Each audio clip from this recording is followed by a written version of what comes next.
Yeah, sometimes you just feeling it, you know what I'm saying? You just feeling it.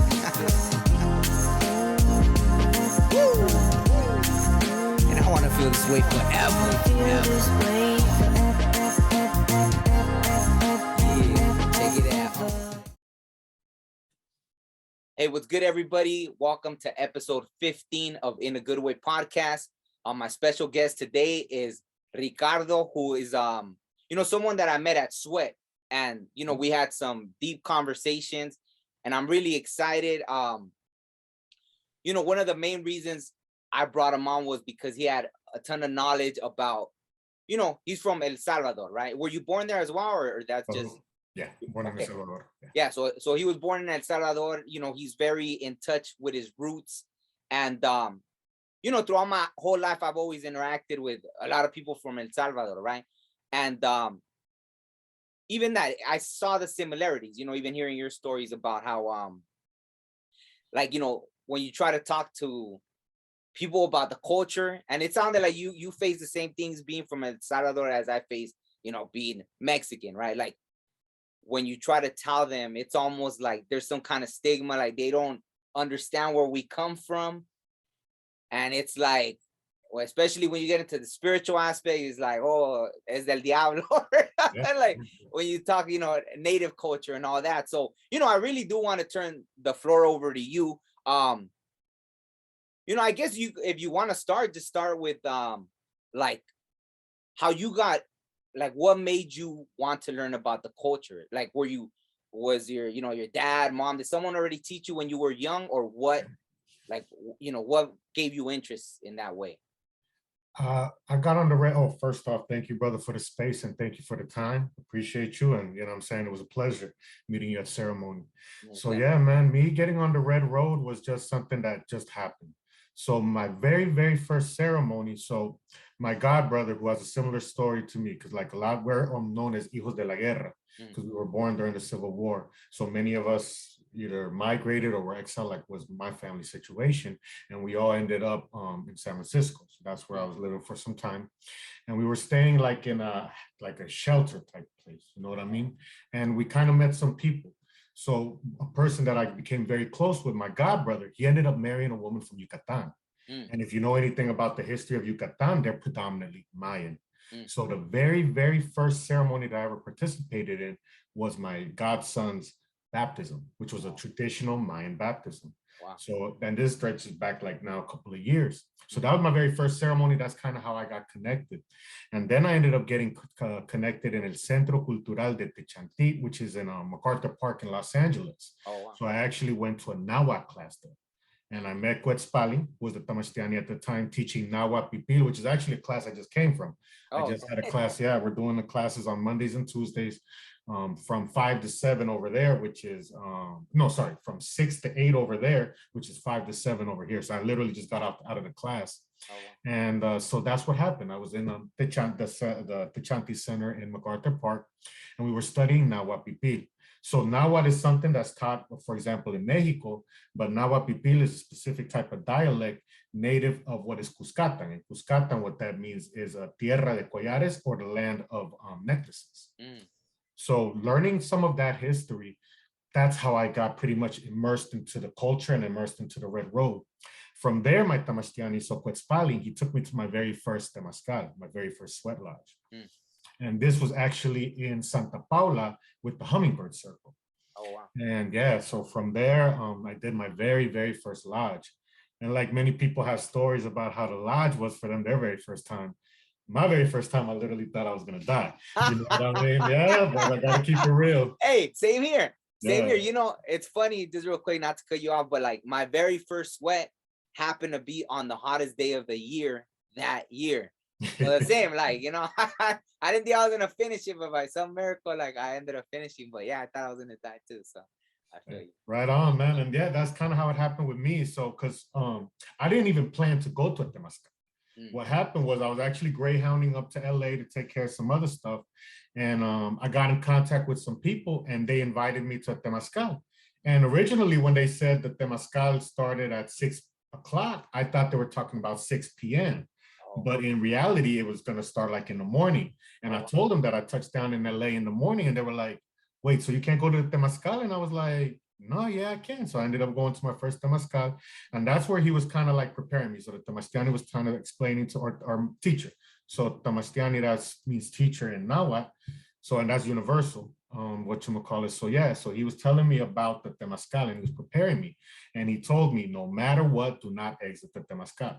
mm, So obviously, you know what I'm saying, tough guys, you know what I'm saying, we're homeless. And I was like, nah, man, I won't ask to leave for nothing. Go to the second round, man. I'm dying. Like I said, I thought I was gonna die, man. It was off the hook. But what was beautiful about that particular ceremony was somebody raised up their hand and they actually asked to leave. mm, And the person who was pouring that day, Don Francisco, he was talking to her, but he was talking to the entire group, and he was talking to me.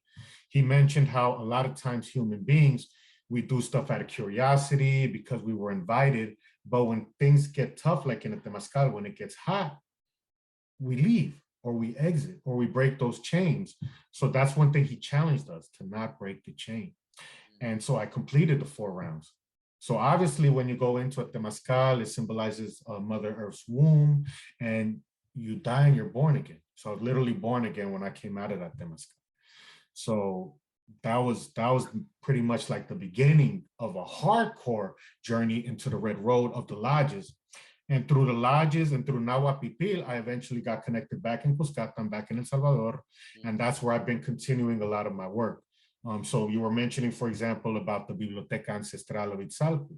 So that's an ancestral library where, so for example, to put things in a context, Nahuapipil is only spoken by roughly about 200, I tell people generously 300 people or less, wow. but a lot of people estimate that only 200 people or less still speak that language. So that's why it's important. For example, that's the importance of the Biblioteca Ancestral in Izalco, because we're working with the children. Because when the elders die, what will happen with the culture? What will happen with the language? So that's where we're teaching the youngsters so that they could keep everything, you know what I'm saying, thriving and alive. And how big is the school as of now? Like how many teachers, how many students are participating? It's a humble school. It's roughly about maybe 30 students. But what's beautiful about it is that it has the respect of the community. So when you go to Izalco, even in Izalco or in Cuscatlan, in El Salvador, a lot of people, they have like a negative viewpoint of native culture. They don't, El Salvador is a very Catholic Christian country, very traditional in that way, which is beautiful. But unfortunately, many people in this tradition, they do look down on the native way, or they will speak negatively of it. Like, for example, you tell somebody you're going to Izalco and somebody will say the joke, te van a mojar el calzón, because Izalco is known for example, because some of the elders, they do what is known as limpias, or they do some of that spiritual stuff, they get categorized as brujos or brujas. When not at all, they're just elders. They're just elders that are educated in this way, and they understand, for example, how for example, burning some sage, burning some cedar, burning some lavender, this could be medicine for us. They understand the different seeds, the different fruits, the different vegetables, how they have different uses in our day-to-day. But unfortunately, as a result of that, they're categorized in that way of brujo or bruja. In fact, I had a friend once, she told me she lit some sage and some people were asking her, do you still believe in God? So that, unfortunately, is some of the reality that you deal with in El Salvador. Wow. But it's been accepted. In Izalco, it's been accepted. So the library, it's open to all the youth. All the youth can, and I believe that maybe all the youth of Izalco at one point or another, they have gone to that library. So the library has that respect. And it's actually a library that's ran by La Alcaldía del Común. So La Alcaldía del Común is actually something that goes back to the ancestral times in regards to how the community, the native community or los pueblos originarios, how they were organized. So La Alcaldía del Común, they're in the process of constructing una casa templo, which would serve kind of like a museum, but an autonomous museum. So owned specifically by La Alcaldía del Común. To put things in perspective, for example, Tenochtitlan and, ¿cómo se llama? There are different exhibits that you have in museums, right? Yeah. But they would never grab these things from the Vatican, for example. You have to travel to the Vatican to go see that ceremonial space. So how is it possible that our native sites, they're taken all over the world? You know what I mean? They're commercialized. And that's something that really shouldn't happen. And that, unfortunately, is something that happens when you deal with tourism aspects, or when you deal with people that aren't really familiar with our ways. They look at ways, I guess exploiting would be a bad way to think of it, but kind of como sacarle el jugo, you know what I'm saying? Or how to get monetary gain. Let's keep it real, right? And that's not really what we're about. We're about educating and sharing. At least that's how I've been taught Native way. We're about sharing. We don't charge. Maybe some tobacco, right? Or maybe your time, your work, you know what I mean? That's what we would ask for, but we wouldn't ask for anything monetary. So that's something about Native community, that autonomy, to keep it within us. So that's what La Alcaldía del Común in Izalco, they're trying to do. They're trying to preserve our culture, but in an autonomous way where it belongs specifically to the people. You know what I mean? Wow. Oh, that's amazing. And like in El Salvador as a whole, how many people have preserved like the native culture? Or is it like, I mean, is it a very, just like a small amount? Because I see like even in Mexico and here, like I remember the first time I was invited to a spring ceremony, and you know, I hadn't seen that. So I was like, whoa, I seen all these Aztec dancers, and I was just mind blown, and I was just asking questions nonstop. And one of the guys that was answering my questions, he told me how just within a few years back, there had only been like 10 grupos that, you know, danzantes, you know, and within just a few, there was like over 100 and something. And he told me how some that came from San Francisco, San Jose, from Mexico, this and that, and they were all there. And I was like, oh, wow. So I saw that it was growing, right? There was like this cultural revolution happening, that people want to get in touch with where they come from, you know? And I think it keeps progressing despite all the things that are happening, and how they keep, I mean, you would think it would probably want to push people away from it, the way they treat, like, oh, you're an immigrant and get out of the country and this and that. You would think that people would probably be afraid to speak up and say, hey, you know, I'm native, yo soy indígena, I'm from here. But or maybe that's what it is. Maybe it's having the opposite effect, right? Like instead of them being afraid, it's waking something up in them. So yeah, I mean, my question was like, yeah, in El Salvador, how do you see it? Like, is it happening? Is there starting to be a cultural revolution, or is there like still a lot of, like how you said, the Catholicism, Christianity, is that the dominant influence? Yeah, that's the dominant, that's definitely the dominant influence. So to put things in perspective through history. So, and we were talking about this, Omar, there was a huge genocide that took place in 1932. So this was where El General Martinez, it was a complete genocide of the native population. So in El Salvador, we had different tribes. So, and if I forget a specific tribe, my apologies. But yeah, for example, in Occidente, we had Mayans, we had the Olmecas, we had Chortis, Pocomanes, and the dominant group, which is still here active now, is the Pipiles. And then in Oriente, which is where I'm from actually, so the Lencas.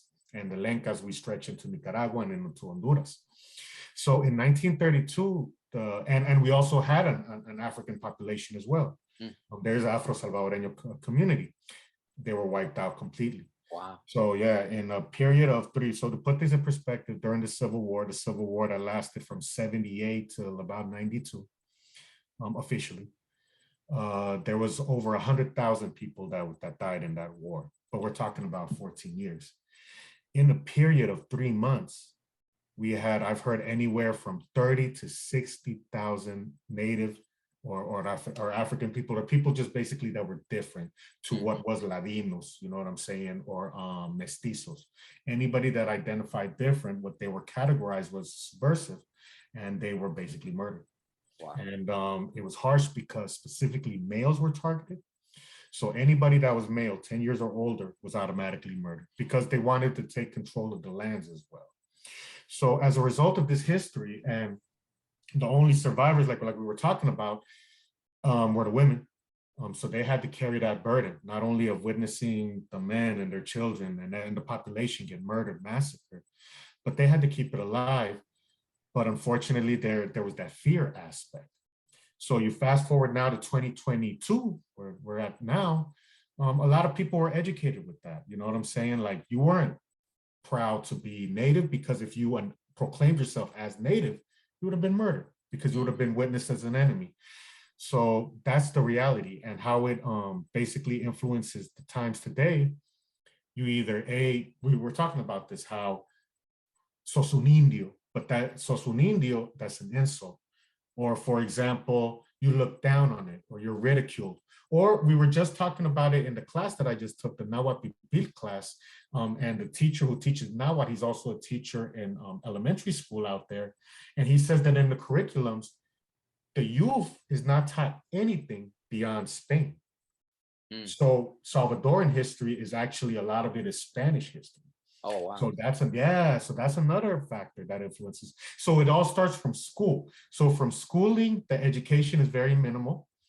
And then in terms of the youth identifying, that's even less. Because like I said, there was never that sense of pride. Like one beautiful thing that happens out here in Califas, and you can correct me if I'm wrong, but any cultural event that includes Latinos, you will see something native. Like there will be some danza, or somebody will light some medicine, like somebody will light some copal, but that will be included in the ceremony, be it like a Cinco de Mayo parade or any type of event that represents raza, it'll have something native. But back in Cuscatlan, back in El Salvador, that's pretty much non-existent. Oh, it's wow. only specifically, it's only specifically at the sites. Some of the places that are still, for example, trying to preserve, well, not trying, they're actually preserving the culture, but it's minimal. For example, in the areas of Izalco, in the areas of Nahuizalco, the strong of Nahuatl hablante community there in Santo Domingo de Guzman. You have some events, for example, in Panchimalco, and in Oriente, which is where I'm from, you do have some, for example, lencas, the cacauperas, or in Quelepa, you have some ceremonies, but like I said, it's very clandestine. It's something very, very, so a lot of lencas, I've heard these stories in Honduras. The lencas are strong in Honduras. The lencas, unfortunately, they're isolated into the mountains. And oftentimes they won't come into the mainland for fear of being ridiculed, or fear of being even assaulted. So that's, I mean, when you're living with that type of fear, when you're living with that type of persecution, when you're living with honestly, that threat, it's very hard to take native pride. You know what I mean? So that's something that's beautiful that we can see here in Califas, but unfortunately we don't see it really over there back in El Salvador. So that's part of the reality over there. Yeah, I mean, but even though we still see it, and you're right about that, yeah, they do always include it. You know, even on the TV channel, you know, Telemundo and all that stuff, which, you know, people have always criticized. Like I remember growing up, like you even see it, right? Like all the reporteros, everybody were always lighter skin and this and that. Now they've included more diversity, right? But even though they would always include, you know, Aztecs into the, like the danzantes and all that into the celebration, people still don't realize where we come from. that's what's mind-blowing to me, you know. And not only our people, but even natives from here, from the north, you know, like, you know, when I went to Standing Rock, you know, and it was like one of the most beautiful experiences. Like I was able, you know what Standing Rock was, right? Like, yeah. And so, you know, even natives from there were kind of like, wow, you guys are native. And I was like, and then they were even, you know, right there on the front line, like, you know, danzantes right there, you know, having ceremony, you know, in support and everything. So like seeing that, and that's where we come from, but still not correlating the two, that's who we are, you know, that's where we come from. And so, you know, I've ran into, you know, I think that's been one of the most hurtful things that I've experienced, is like when, you know, my own people will be trying to, you know, to convert me, right? Like, you know, accept Jesus and all that. And it's fine. Like, I don't care what they do, but once they cry, or like they know, like that's the path I follow, you know, like, you know, the core, and I still got a lot to learn. Like I know I'm barely scratching the surface, you know. I wish I could be more immersed, which, you know, I'm sure I'll find a way to be as time progresses, but them knowing that and still wanting to try to convert me. And I told you, like, one of the things, you know, I had a friend who was Salvadorian, and, you know, she was probably one of the longest kind of friendships I had, right? I spoke with her like consistently over the course of like 10 years. And when we finally stopped talking, it was because over the religion. Yeah. You know, she was, I mentioned stuff about, you know, going probably to ceremony, this and that. And she came at me with like, you know, kind of like the devil thing. And you know, but over time I had kind of experienced that with her. And that day I just exploded on her. And I think I went like on a 10-minute rant. And I told her that I was like, hey, like you're Salvadorian. Like you guys were in the heart of the Mayan civilization. How do you not know where your people come from? Like, I don't, like, you're calling this the devil, but like I was like, this was before they even came over here. How do you not like get that's, you know, so to say like this is the right way, like, oh, Christianity is the right way, and stick your nose up at me. Yeah. But yet it was like, you know, we experienced that. I had made a video about it. I don't think, well, I haven't uploaded it yet, right? But you know, we met like at the ceremony. There was like a white guy there, and how he comes up to us, and it was amazing because it was sad how he saw it, but like a lot of our people don't see it, right? And he was like, oh, you know, forget my Adam and Eve. That's only like 6,000 years old, and this church is over 15,000 years old, and you guys have all the knowledge. And it was crazy. It was like how eager he was to learn. Like he was very open. It was like, you know, I don't know. I saw him like with a more open heart and open eyes than even a lot of, like, you know, our people that's where we come from, and then still don't see that. You know what I mean? So I thought that was like amazing to, you know, to see that and experience that. So yeah, but it's funny that you bring up your experience, because right now that we're talking about it, I actually did the same thing to somebody. So for example, I had an ex-girlfriend that the reason that we broke up is she invited me to her church. She's hardcore, you know what I'm saying, Christian. And I said, no, I won't go, you know what I mean? So we do it. And I remember one time I checked somebody in a community lodge. So, and then I was at fault. And then that's one of the things so what happened was there was a couple that really is in tune with Native Way, but they were singing Christian songs in the lodge. And I don't know, I was getting visions of, you know what I'm saying, my ancestors being murdered through colonization, etc. So, you know how in between rounds, when you're given the opportunity to speak, I asked the individual who's pouring if, you know what I mean, if we can, out of respect, not include these songs, because obviously if we were to go to a church, they wouldn't allow us to bring our native songs, right? Our native drums, no. But then I remember, obviously at the time I was angry, I was consumed in my ego, but I remember that the person that was pouring, they said, trust me, I understand where you're coming from, brother. But remember, in the lodge, we learn about compassion. We learn about tolerance. We learn about respect. And to take it even further, I had a Tamastiani, respect to Samuel Martinez, who taught me fe sin fronteras. You know what I'm saying? And that's why in his lodge, he would allow any song, be it a Hindu chant, a Muslim song, Jewish, anything. Because how are you going to correct somebody how to pray? Or how are you going to tell somebody, you know what I mean? We can't be colonizers like they colonized us. But like I said, at the time, and I was a lot younger, a lot more in my ego. Not to say that I don't have ego no more, you know what I'm saying? But yeah, I was deep in it. And that's why I was angry. I was actually angry. We came out of that lodge, and then one of the elders, she pulled me aside, and she was trying to let me know that it was my ego. And I was like, nah, that's why we are the way we are, you know what I mean? And it's because we're always bowing down to them, but not. And that's where I learned that the key to it is to build, you know what I mean? And that respect. And unfortunately, that's what happens. Religions, like they say, religions have caused a lot of wars. You know what I mean? It's that. So that's where we have to understand that if we're believing in a God, creator, whatever we're believing in, he's about love. So we have to have love for, you know what I'm saying, everybody and what they believe in, and they do their thing. But that's the big issue, the tolerance, you know what I'm saying? Like at that time, I was very intolerant. And now I've learned, like now, if my ex-girlfriend, if she were to invite me to the church, I'd go. Yeah. And I'd go and I'd even sing the songs. I've actually, since that time, I've been back in the church, you know what I mean, a lot. And I would sing the songs, I'll say amen, I'll say the prayers. Our Father is a very beautiful prayer, right? Padre Nuestro. So I'll show that respect, but I'm native. Yo soy de los pueblos originarios. That's how I identify. And I'm like you, brother, you know what I'm saying? If somebody tries to convert me, I'll respectfully let them know, no, I'm in my, and trust me, they tried to convert me a lot. So I know exactly what you're going through, bro. But yeah, I respectfully decline and let them know, no, I'm in my tradition. And I actually, as a firekeeper, you and I were both firekeepers. So you know what I'm saying? We're deep in our way. We're deep in our tradition. And that's the path that we follow, the red road. So That's how it goes. Yeah. No, and see, like me, what got me into the whole spiritual. I mean, I probably talked about it on other podcasts, but I never shared that with you, right? Like a lot of spiritual things started happening to me, right? So it was already like unexplainable things.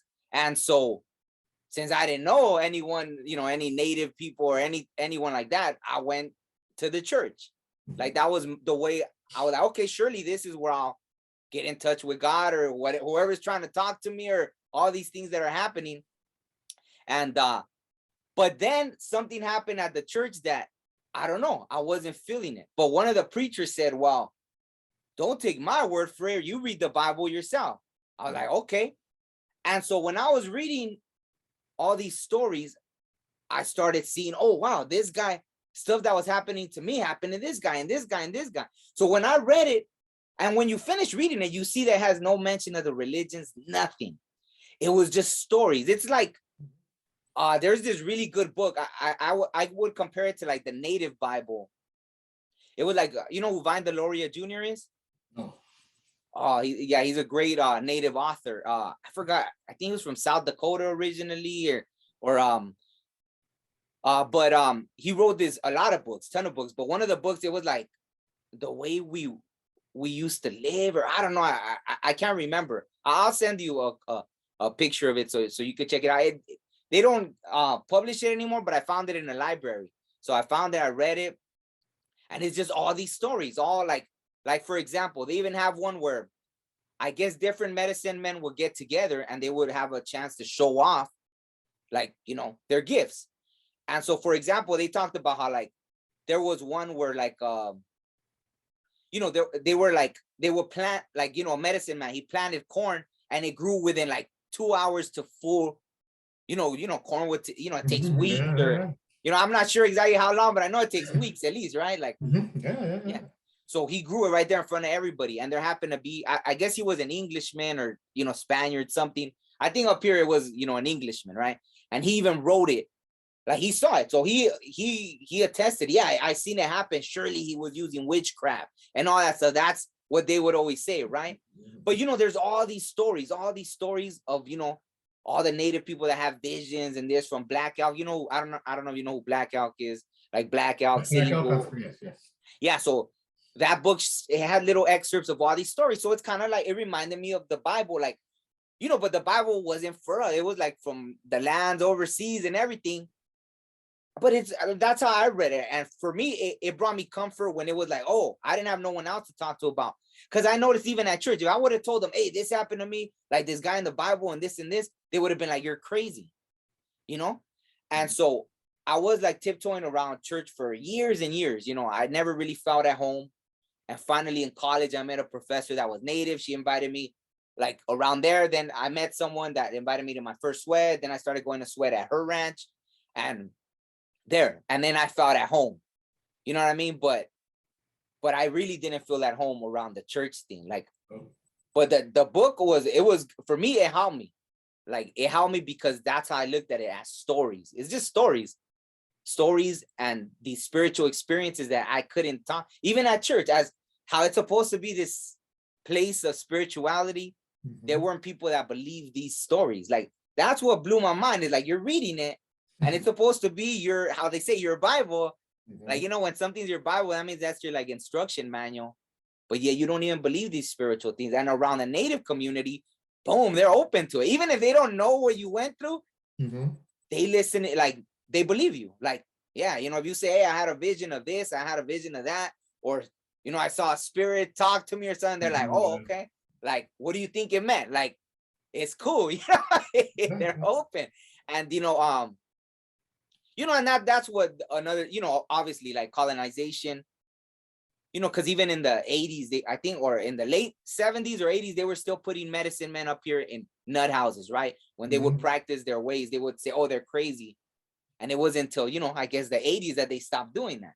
So it's a sad history of people not wanting to share their spiritual experiences because of that. And I don't know, I just think about how many people got, on psychiatric medicine and this and that, being around religions, because in the religion, you know, or they would have told them like, oh, you need an exorcism, and probably cause more damage than, you know, I don't know what if they were really like, you know, I believe in different things, so I don't know, but maybe they cause more damage when, if they were around a native community, they would have probably helped them better, you know, like more that are aware of the whole, you know, it's almost like a lot of people in native communities will walk like, it's almost like you're walking with one foot in the spirit world, one foot in this world. You know what I mean? It's not separate. It's really like they understand how it intertwines.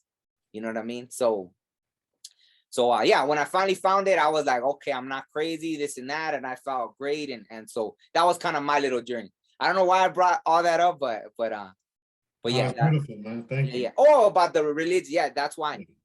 So that's why I've never, like, I have no problem stepping into, and the same. I actually had, not the girl I was talking to that we fought over the Christian. I had another, like a Salvadorian girlfriend, and she would, oh, let's go to church, like, and I would go with her, you know. And I was like, so it's funny, like I've seen, like, for Salvadorians, it's a huge thing, like the Christianity, right? Like, so yeah. It's because we're people with a lot of faith, and that's something that could be traced back to all the hardships that we've gone through. So many of us, we had to endure the Civil War. You know what I mean? Well, you know what I'm saying? Sorry, yeah, a little hesitation because, like, real personal. But for example, my father, he was sequestered and he was tortured. And when he was in Mariona, you know what I'm saying, the prison out there, he wasn't praying to Umeteo. He wasn't praying to Creator like we know, the Great Spirit. He was praying to Jesus Christ. So I say it every day, you know what I'm saying? I owe Jesus Christ my life for keeping my father alive, you know what I'm saying? We have El Santo Romero, Monsignor Romero, who recently was elevated to sainthood. I actually had the privilege to go there. And what's funny is that how pagan I am, you know what I'm saying? I'm in the Vatican, a sacred place. And if you go into the Vatican, there's a statue of an eagle. So the entire time that this ceremony is taking place, I'm praying to the eagle. You know what I'm saying? And yeah, but yeah, no, we're people with a lot of faith. And that's how we've been educated, you know what I mean? Through Christianity, through Catholicism. The main thing, and this is what our struggle is back in Cuscatlan, in El Salvador, is to teach that tolerance, or to teach at the very least that respect. Because I mean, everybody, when you look in the mirror, if you're from El Salvador, especially now in 2022, there is, I would challenge anybody that would claim to be criollo, you know what I'm saying? Meaning 100% Spanish. I would challenge anybody from El Salvador, because I don't believe that can exist anymore. Just like nobody's 100% native anymore. You know what I'm saying? Through the mixed race, through the years, you know what I'm saying? We have a mixture. So that's what it's about. You know what I'm saying? Respect for where we come from, respect for what other people practice. You know what I'm saying? Like, this next person could be an evangelist. This next person could be a Jehovah's Witness. This next person could be a charismatic. But then on this side, we have a medicine man, or we have a medicine woman, or we have, for example, a native person. And that's what it's about. It's about respect. And unfortunately, that's something that we're still fighting every day. You know what I'm saying? Trying to get that respect for our native ways, for our native traditions. But with time, you know what I mean? That's why, thank you so much for giving me the space to share that reality, because hopefully, you know what I'm saying, this will drop a seed in somebody else, you know what I'm saying, to identify as native, or to join the Red Road, or to join our movements, you know what I'm saying? Rescate Ancestral, that's actually part of the movement of what we're doing in El Salvador, which means a rescuing or a preservation of the ancestral ways, you know what I'm saying? Yeah, and is there a website as well? That way I'll put it in the description and everything, or they don't have a website or anything for... There's not really a website, you know what I'm saying, because our ways are, you know what I'm saying, traditionally it's oral. But I mean, just have anybody that's interested get in contact with you, fam, and then just get in contact with me directly, and then I could connect you with the right people. Because there's a lot of people in Southern California involved in the movement, you know what I'm saying? Do you have like... Okay. Do you have Instagram or anything, or... Nothing, man. I'm off of social media. No, that's good. That's how I mean, I tried a lot of times, you know, I would delete and you know, but yeah, no, and just to go back, like what you were saying is like, see, for some reason something worked out in me where I was very, it's like that, like how you said, how you would say, you know, you owe Jesus Christ, you know, your life because your dad. Right. The same, it's like, that's who, you know, I had a different understanding. Like for me, when I read the Bible again, like I read it, the first time I read it, I took like the whole summer, right? I got it, and I got a dictionary because there was a ton of words I didn't understand. So every word I wasn't understanding, I would write it down, look up the definition, and then okay. So, you know, it took me like 3 months to read it the first time, right? The whole summer, just like reading some of it every day, writing down every word. You know, I had a whole notebook, all these words that I didn't read, but that's why. But also, I wouldn't pray to Jesus, because even when I read the Bible, it was like, even Jesus was like, when you pray, pray our Father. So I never prayed to Jesus, because he even said, like, don't pray to Jesus. You know, he didn't say pray to me. That's why too, like, I had so many different, I was taking it more literal, right? So I was like, okay, well, Jesus saying pray our, so it was easy for me to transition from God creator to great spirit and keep it like that. That's why when I went towards like the native ways, it was easy for me to be like, okay, great spirit creator. That's why I've been praying to anyways, you know, like, but I do owe that my life. That's what changed me from being in the streets and this and that, connecting with, you know, who I thought, you know, was God. And then I started having visions of this. I thought it was God, like that God of the Bible that was appearing to me and showing me who it was really. To this day. Like, I mean, I always felt like that's who it was, but it was, like I said, it was, I saw it. So to me, it was like the great spirit, you know, so that's why I never like disrespected it. But once, so I was very open, right? Like even Buddhists and Muslims, like, you know, when I started being around Christianity, like, you know, and because all the 9/11 stuff, so people had a lot of, you know, animosity towards Muslims too. But I was always open towards everybody. But then when I started getting more into the native culture and people weren't accepting of me, slowly I started getting bitter. And, you know, I mean, I even wrote some songs where I'm like, you know, like in today's culture, like a cancel, like if I was a big, I would be like the first one people would be trying to cancel, because I said things like I didn't bite my tongue, but it was because it was like a, you know, cuando estás calentando el agua, I forgot what it's called in English. The, you know, I forgot the tea, Boiling you water, know, boiling yeah, when water. you're boiling, it just like, you know, it starts, I can't, you know, when it boils, right, and it's just making the chiflada, like the loud. That's how it was. I held it in for so many years. Just like that girl, I knew her for 10 years till I finally exploded. I was like, enough is enough. Like, that's it. And that's what happened to me. If anything, it was more hurtful. And what happens to, it's like when you say like an animal, right? Like if you corner a hurt animal, that's when it fights. It's more vicious, like a mountain lion. Like, you know, corner a injured mountain lion, that thing's gonna tear you to pieces because it's fighting, you know, to save his life. So after being cornered for so long, I just got, I felt like that. Like, you're fighting. Like, don't you realize what happened to our people? Like, yeah, I felt like this hurt. So I lashed out. I lashed out with everything, you know. I said whatever came, like whatever, you know, but then, yeah, I felt bad after. I had to go back. I had to ground myself again, because that was my intent, right? To hurt. Like, you guys hurt us in that way, you know. And now, like, for example, imagine like when they talk about how many dead bodies they found, like, of these kids in these, you know, just like in one boarding school, like, you know, maybe I don't know, it's been at least 1,000, right, in some of the Canadian schools or something like that, you know. And that's just one school. People don't realize, like, now you can't hide it. Now you want, maybe if people open their eyes, they can see why it's like hurtful to us, because they don't understand, like, a lot of these religions did that. That's what it kind of symbolizes for us, you know.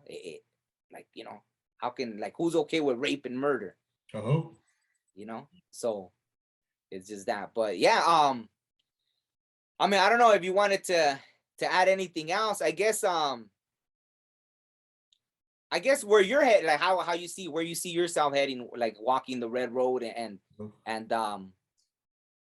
you know, like continuing to do work in El Salvador, like for the school and everything, like where exactly you see yourself going, or where you hope like people learn or anything really. Yeah, no, right on, man. Yeah. Hold on, let me turn on the light real quick. Oh yeah. Yeah, I saw it getting dark. I was yeah, like, oh, brother, yeah. But yeah, so that just what Creator has planned. And Creator right now, he's actually giving me the blessing. So back in 2019, I started to really study Nahuatl. So like I said, Nahuatl is something that was taught in, it's taught in Mexico. There's still a lot of communities that speak Nahuatl out there, but Nahuatl Pipil, the specific of Cuscatlan, El Salvador, that specific dialect is the one that's dying. Like I said, maybe generously 300, a lot of people, but like I said, 200. So right now I'm studying it. So I started in 2019. I was taking the classes in La Universidad Nacional and also in La UCA, which is funny. It was a Jesuit school, but I also owe those Jesuit priests my life as well, because they held my pops down back in the day. So yeah, I was taking the classes there. But unfortunately, as you'll find, whenever you're learning a language, if you don't practice it, you lose it. So fast forward 2022, a lot of what I learned in 2019, fortunately, I learned a lot of songs. So that was the one thing that, you know what I'm saying, I learned a lot of key phrases and words. And I actually wrote songs in Nahuatl Pipil that I would share in the lodge. So now in 2022, I actually won a scholarship to take a good course. So I'm taking a course on both Mondays and Tuesdays to learn the language. And like they make you like write an essay when you go apply for a scholarship. And one of the main purposes that I'm learning the language is to share it. So everything that is learned is always shared. So for example, when I go back to El Salvador, when I go back to Izalco, which is the pueblo that I do a lot of my work in El Occidente, in the department of Sonsonate, I could teach the youth, for example, Nahuatl words, Nahuatl songs, Nahuatl phrases, and that way to allow that, you know what I'm saying, the language to never truly die. And hopefully those youth, they could take it to the next level, teach their kids, et cetera, and keep it alive through that way. You'll always see me. So fortunately, we exchanged numbers, brother. And you know what I'm saying? We also got the number of the elder that was pouring. So we'll see each other again at a lodge, you know what I mean? And I'll stay connected to the Red Road through that way, because just like you, man, I mean, the sweat lodge specifically, that's the ceremony that saved my life. You know what I'm saying? Like that was the one that truly basically changed my perspective. Because like in that first ceremony with Don Francisco in Santa Paula, seeing something to the end. You know what I'm saying? When we're in the streets, when we're hustling and we're doing our thing, you know what I'm saying? A lot of times, because we don't see things to the end. You know what I'm saying? Because we do what we can here. We got to be on to the next thing, the next grind. You know what I'm saying? And that's just the lifestyle that we have, very accelerated. And I remember one time an elder asked me, are you in a rush to get in a heart attack or something? You know what I'm saying? Slow down, brother. Actually enjoy life. And that's one of the things that the lodge teaches you. It teaches you to see it through the end. It teaches you that, like, for example, when the lodge gets hot, when life gets hot like that, you know what I'm saying? Accept. And you know what I'm saying? Through accepting, a lot of times you'll find your answers.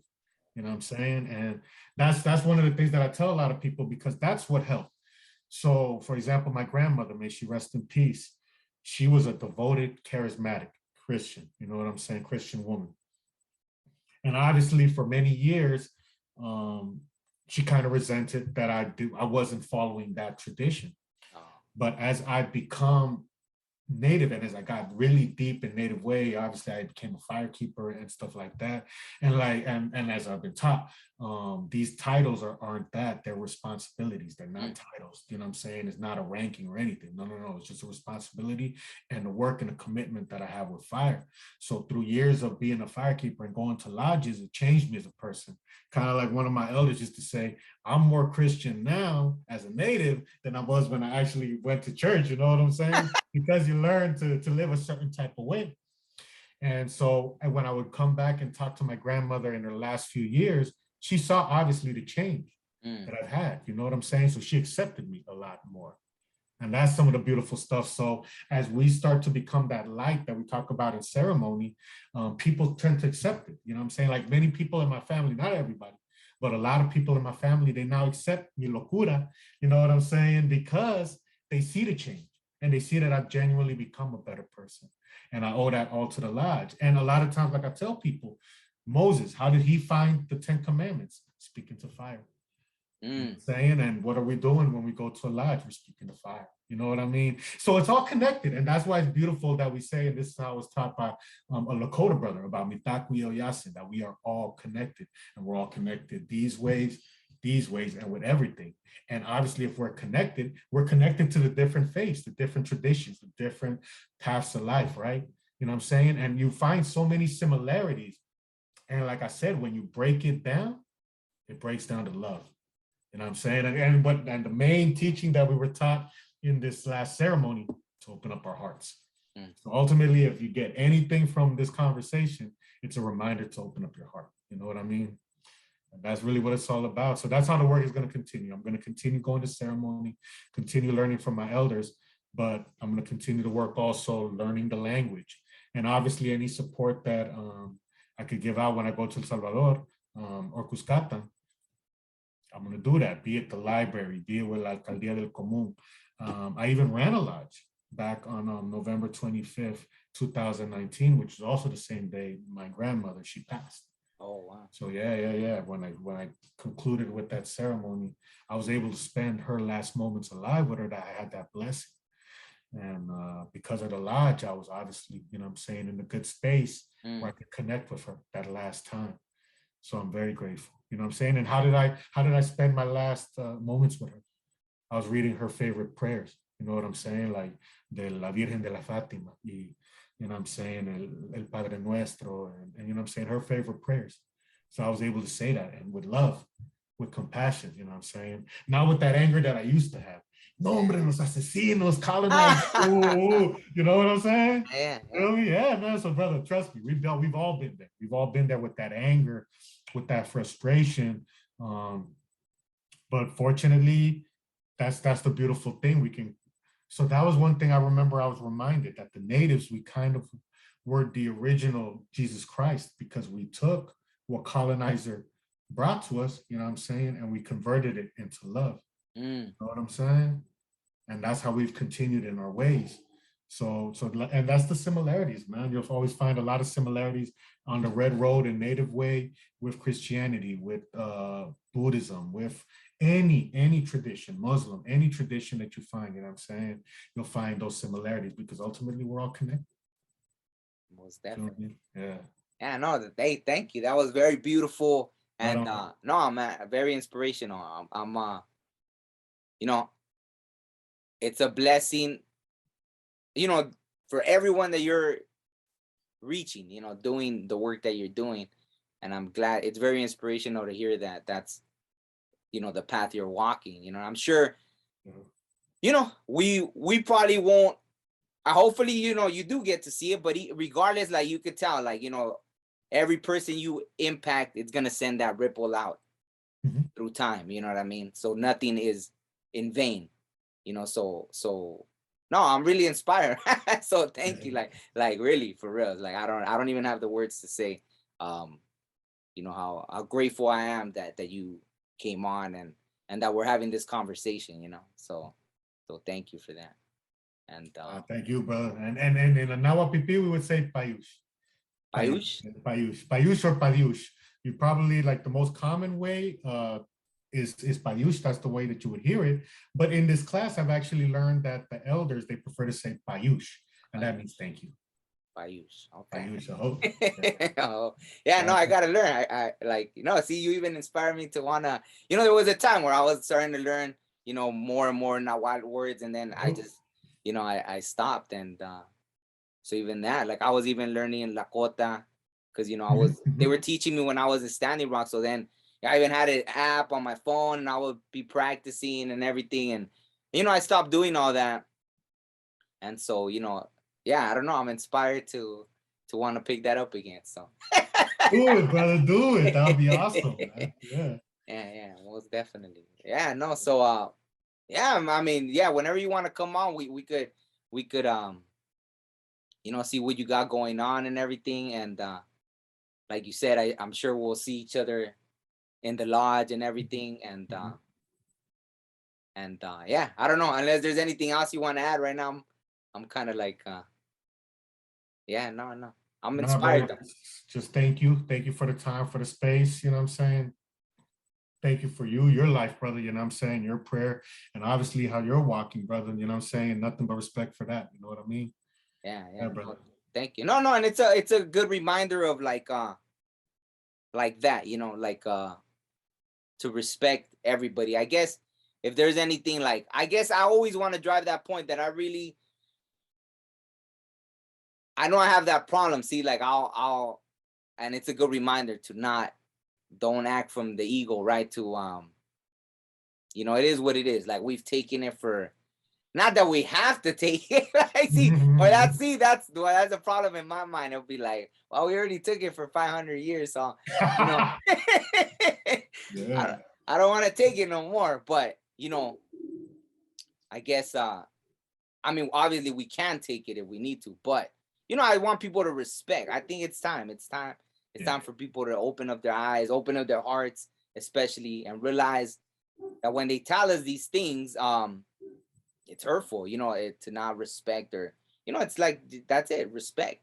Like that, like how you said, there's always teachings that integrate. It's like well, I don't think that's in the Bible, because they always say what is it, respeta y te respetarán or something, but I don't really think that's from the Bible. I think that's just a saying that people say, you know, or stuff like that. But yeah, just show or do to others as you would want done to you, right? Like, yeah, I think that's in the Bible, right? So yeah, it's that simple. It's that simple, really. So, you know, but yeah, no, thank you once again. You know, it was an honor having you as a guest, and hopefully we can do this again. And yeah, I guess if anyone wants to get a hold of you, you know, I know I'm gonna send this to like my Salvadorian friends as well, like you know, because I think no, this was a beautiful conversation. So thank you. So anyone that wants to get a hold of you and see how they can also help out, you know what I mean? Like I know I have a lot of friends that go visit El Salvador and all that. They're always saying, oh yeah, I went to El Salvador or this and that, and who knows, maybe they want to get involved in all that. So, and anybody else really, you know,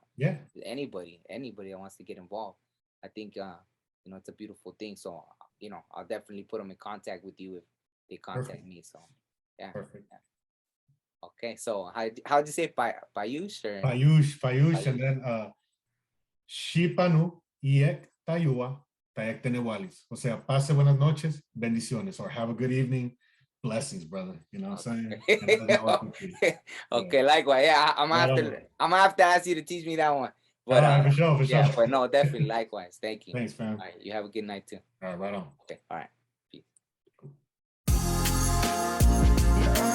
Yeah, that's right. Yeah, sometimes you just feeling it, you know what I'm saying? You just feeling it.